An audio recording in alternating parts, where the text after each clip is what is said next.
안녕하세요, 일렉트로캠입니다. 오늘도 테슬라 이야기를 재미나게 한번 또 풀어보도록 하겠습니다.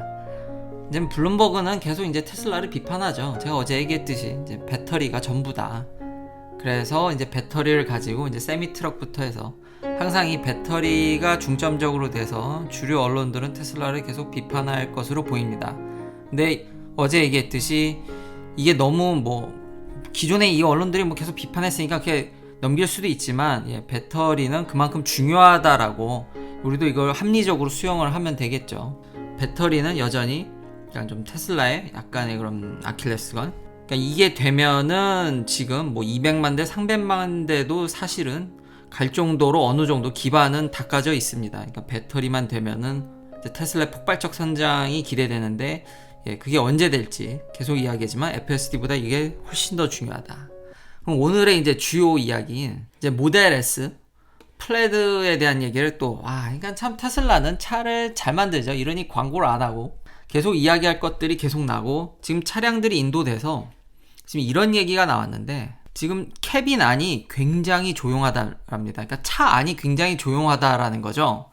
지금 H백 시스템 말고는 돌아가는 그 H백 소리 말고는 별로 들리지 않는다라고. 이게 이게 트위터에 올린 아주 그냥 좀 저화질 영상이라서 이걸 확인하기는 좀 어렵지만 지금 나오는 이야기들은 차가 굉장히 조용하답니다. 생각외로. 거기에 일론 머스크는 트윗으로 이제 응답을 했죠. 이제 새로운 H백 시스템을 넣으면은 더 조용해질 거다. 이제는 정말로 그 가격대에 걸맞는 정말 조용함? 그러니까 좀 마감 품질이 안 좋아서 그런 잡음이라든지 이런 게 있는데 원래 자동차라는 게 잡음을 참 없애기가 진짜 힘듭니다. 사실 이런 것들을 렉서스라는 그 일본 업체들이 굉장히 잘 해왔죠. 미국에는 그렇게 그냥 티피컬하게 그게 잘 알려져 있습니다. 근데 이렇게 보면은 그렇게 정말 필 앤 피니시가 엄청나게 좋지 않으면은 독일 차들도 삐그덕거리는 소리라든지 좀 지나면 이게 차에선 그걸 참 없애기가 어려운데 테슬라의 어떤 목표를 지향하는지를 이제 확실히 알겠는 게 안에 지금 사실상 게임기죠. 그리고 제가 예전에 이제 소개를 못했던 너무 이런 많은 점들이 개선이 돼서 지금 사운드 시스템, 스피커가 무려 22개나 되는 더 조용하고 그리고 어쿠스틱 글래스 이것 때문에 더 이제 사운드 프루프가 되는 거죠. 거기다가 지금 모델 S 플레드 매뉴얼을 보면 노이즈 캔슬링이 들어갔습니다.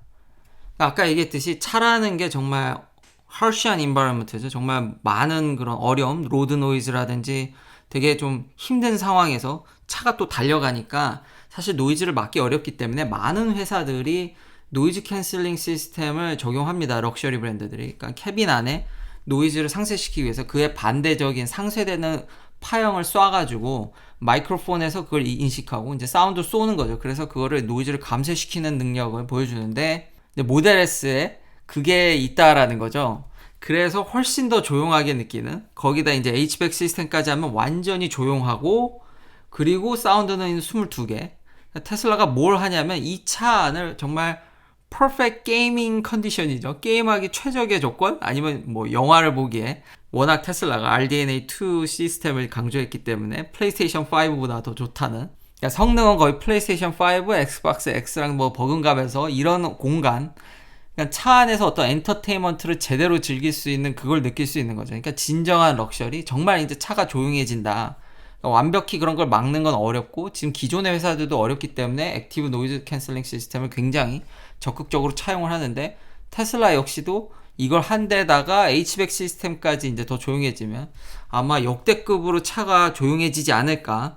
이제 필 앤 피니시만 맞추면 거기만 좀 더 이제 힘써주면 완벽한 럭셔리가 되지 않을까. 일단 근데 차들을 받아본 사람들은 굉장히 너무 조용해서 의외였다고는 얘기를 하고 있습니다. 조용하다 그러니까 이제 럭셔리에 한층 다가가는 거죠.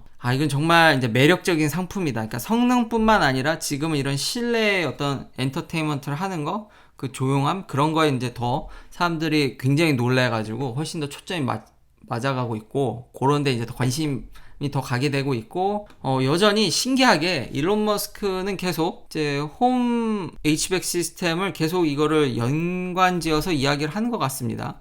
이제 에어 퓨리피케이션 시스템 이거 사실 근데 전에 적용된 거죠. 이제 화학무기 막는 모드라고 해서 모델 S나 모델 X는 지금 보시다시피 헤파 필터 엄청 큰 헤파 필터가 들어가서 공기 정화가 되는, 그리고 이거를 계속 집에다가도 이렇게 하려는 계속 일론 머스크가 얘기를 하고 있는데, 근데 미국에서는 솔직히 반응이 뜨뜻미지근합니다. 미국에서는 크게 반응이 없었는데 한국에서는 꽤 반응이 있었던 것으로 알고 있습니다. 이게 한국에서는 미세먼지라든지 그런 문제가 있어서 테슬라 차량들이 좀 더 그런 광고 효과, 어드밴티지를 얻는 것 같은데, 미국에서는 대체적으로, 물론 대도시 가면 공기 안 좋은 건 마찬가지입니다. 근데 워낙 국토가 넓다 보니까 대부분 사람들이 더 공기가 좋은데, 그리고 대도시에 살아도 좀만 나가면 공기가 워낙 좋으니까 이게 그렇게까지 이렇게 미국인들한테는 먹히는 것 같지는 않습니다. 그러니까 반응이 별로 안 좋고, 이렇게 테슬라한테 좀 호의적인 일렉트랙 같은 경우도 굳이 뭐 이런 반응이라서. 근데 일론 머스크가 계속 이렇게 집에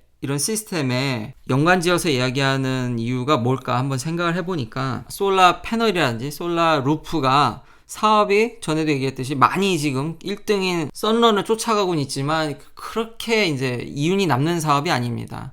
그러다 보니까 테슬라 솔라를 이제 배터리랑 껴서 판다라든지, 이제는 홈 HVAC 시스템까지, 그러니까 이렇게 확장을 해야지, 그러니까 패키지를 묶어서 파는 거를 할 수밖에 없는 것 같습니다. 지금 굉장히 가격도 다운시키려고 하고 있고, 홈페이지 가보면 정말 낮추려고 많이 노력을 하고 있기 때문에, 그런 것들을 하려면 지금 이런 친환경은 어제 그 배터리를 얘기했지만 가격을 낮추는 게 그렇게 쉬운 일이 아닙니다. 그러니까 이런 집에 홈 HVAC 시스템까지 연관지어서 얘기할 수밖에 없는 게 아닌가. 뭐 실제로 이걸 잘 만들기도 하지만, 그때 집까지는 미국인들은 현재는 그렇게 반응이 이렇게 썩 좋은 편은 아니지만, 제 생각에는 그 이윤이라든지 친환경 사업을 하려면 결국은 이렇게 문어발식 확장해서 크게 한 패키지로 팔아야지, 크게 만들어야지 이윤이 좀 남으니까, 그렇기 때문에 이것까지 묶는 게 아닌가 좀 생각이 들었습니다. 여튼 돌아오면 끝내주는 HVAC 시스템과 노이즈 캔슬링, HVAC 시스템의 그 노이즈도 줄고 스피커는 22개, 완벽한 이런 환상적인 실내 어떤 엔터테인먼트 공간을 보여줌으로써 럭셔리에 이제 초석을 완전히 다졌다라는 거죠. 또 이제 플레드 이야기로, 지금 핸들이 굉장히 신기하죠. 굉장히 독특하고 혁신적이라고 저는 보여지는데, 일렉트랙이 이것도 좀 테슬라의 우호적인데, 좀 사람들이 이거에 지금 적응하는데 좀 러닝 커브라고 하죠. 이걸 배우는데 좀 익숙해지는데 시간이 많이 걸리는 것 같다라는 거죠. 좀 불편하다. 그래서 주류 언론들은 또 이걸 갖고 엄청 비판하긴 합니다. 뭐 핸들을 뭐 요 따위로 만들어 놨냐. 그 심지어는 이제 우호적인 언론사들도 이게 좀 적응하기 어렵다고 하는데, 이게 저는 좀 조심스럽긴 한데, 왜냐면 제가 아직은 써보질 못했기 때문에. 그렇지만 적응된다라면 저는 이걸 긍정적으로 봅니다. 왜냐하면 그때 설명 영상에도 보여드렸듯이 여기 버튼이 다 몰려 있거든요.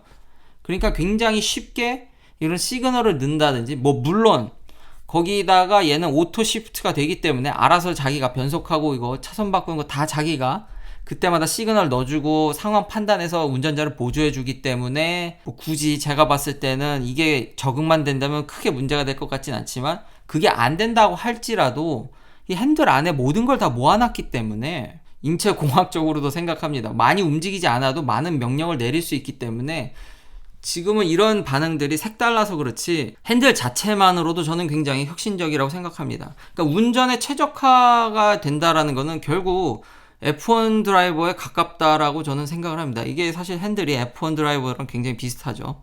F1 드라이버들은 조그마한 움직임으로도 많은 명령을 내려야 되기 때문에 차관됐다고 저는 솔직히 생각을 합니다. 그래서 시간이 지나면 금방 해결될 문제 같다. 굳이 이렇게 비판적으로 볼 것까지는 없을 것 같다라는. 자, 그럼 이제 테슬라 슈퍼차저, 이제부터 좀 다른 나라 얘기와 이제 경쟁사 얘기를 할까 하는데요. 이제 독일에서는 이제 테슬라 슈퍼차저를 다른 전기차 회사들한테 풀라는 이제 압박이 좀 가해지기 시작했습니다. 뭐 이걸 보면서 아우 테슬라가 이제 힘들어지네 이렇게 생각하실 수도 있지만, 역으로 생각하면은 테슬라만큼 좋은 인프라스트럭처가 없기 때문에 독일에서도 이걸 압박해서 풀라는 겁니다. 테슬라만큼 전기차에 그런 강력한 인프라와 좋은 그런 환경을 가진 회사가 없기 때문에 이렇게 하라고 요구를 하는 거겠죠.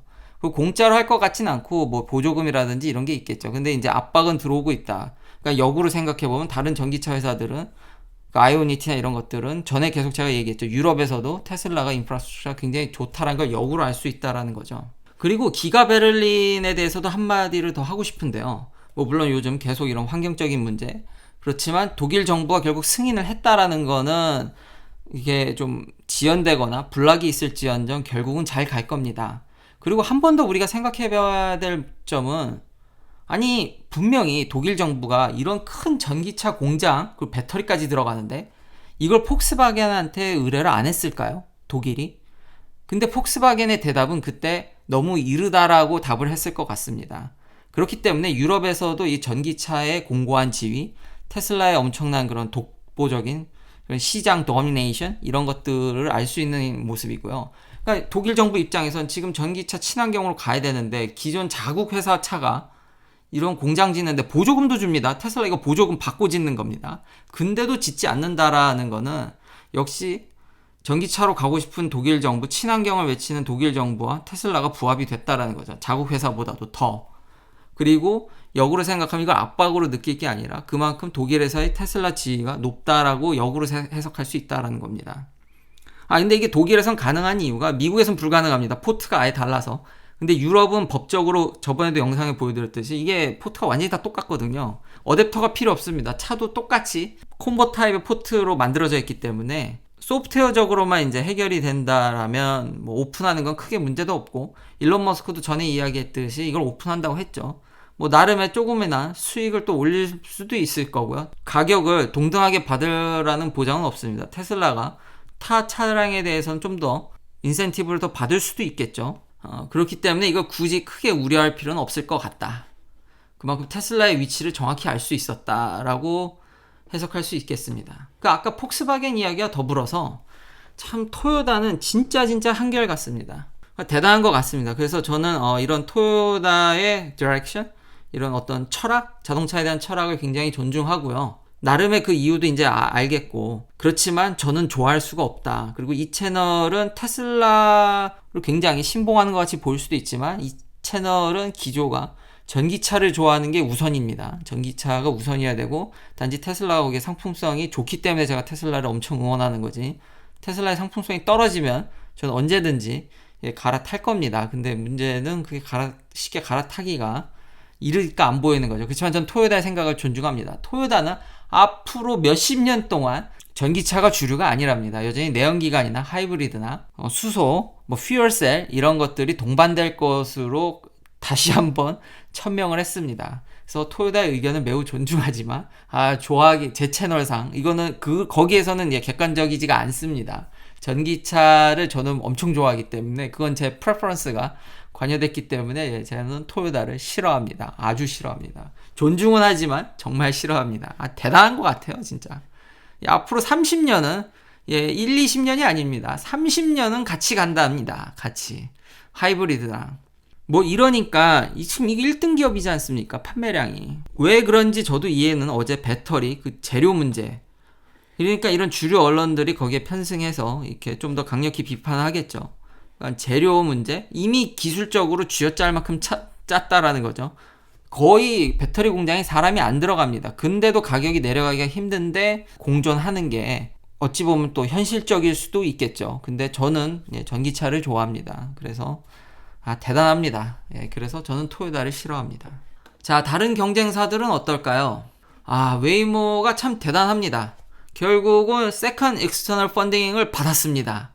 이게 안 될 수도 있을 거라는 생각을 했는데, 혹은 지연되거나 굉장히 이게 좀 이렇게 마찰? 티격태격? 돈 받는데 그렇지 않을까 했는데 too big to fail인 것 같습니다. 이제 너무 커져서 여기 자율주행에 돈이 너무 많이 들어가서 여기 투자한 기업들이 이제 발 빼기에는 돈을 넘는 것 때문에 럭킨 효과죠. 그래서 결국 또 세컨 라운딩을 받았습니다. 그래도 축하할 일이죠. 더 갈 수 있으니까. 그러니까 이거는 모 기업이 알파벳만 있는 게 아니라, 근데 거의 퍼스트 라운드에 줬던 대부분의 회사들이 참여를 했습니다. 이거 알파벳, 헐로위치, 오로네이션, 캐나다 펜션 플랜도 있습니다. 꽤 큰, 그러니까 피델리티 매니지먼트라든지 꽤 그런 캐피탈 회사들도 들어가 있고요. 심지어 뉴 페이션트로 타이거 글로벌도 있네요. 역시 자율주행에 굉장히 많은 관심은 여전히 핫하다. 근데 참 이게 오긴 올지 근데 잘해주길 바랄 뿐이고요. 웨이모만 그러냐? GM도 그 모기업한테 크레딧 라인은 프리 프로덕션을 위해서 크레딧 라인은 이제 빌렸습니다. 돈을 꿨다는 얘기죠. 결국 GM도 비슷한 상황인 것 같습니다. 크루즈가 먼저 GM한테 돈을 며칠 앞서서 이제 돈을 받아내는데 성공을 했고요. 5빌리언 정도.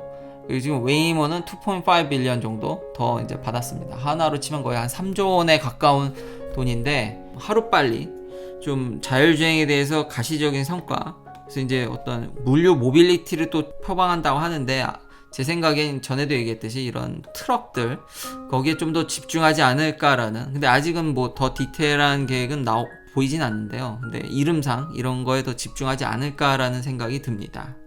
긴 영상 시청해 주셔서 감사합니다. 내일도 테슬라 관련 이야기로 찾아뵙겠습니다.